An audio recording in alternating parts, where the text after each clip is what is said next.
Going to go over the dumbbell lateral raise.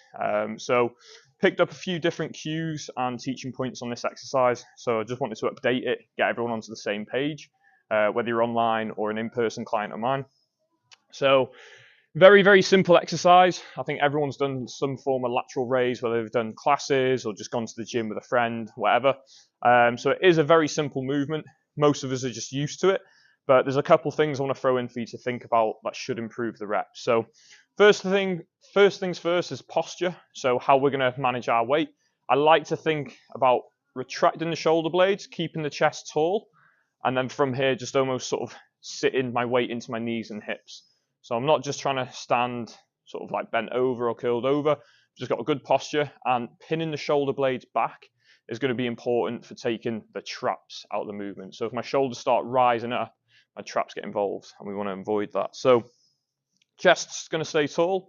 As we abduct the arm, so lift the arm up and away from our body, we're going to think about the dumbbells actually becoming like a glass of water, or a jug of water, sorry. And as we go up, we're going to pour the water out of the jug. So I'm going to turn my thumbs down, and my pinky finger is going to lift up.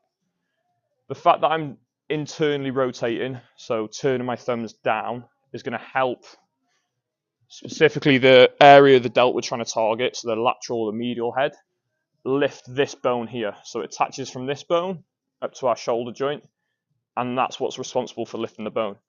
If I lock my arms straight and think about squeezing the dumbbell really hard and just lifting it high, I'm going to use my trap, I'm going to use other parts of my delt and my bicep. So for us, we want a little break in the elbow, pin the shoulder blades back, chest stays tall. Then from here, think of it as a jug of water.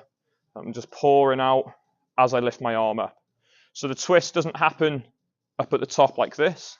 It happens as I'm moving. So it's two motions in one, and you should notice a good difference and a burn in the delt. So yeah, a few short tips to pass on, some to think about. So a coaching cue being something you're thinking about performing the exercise.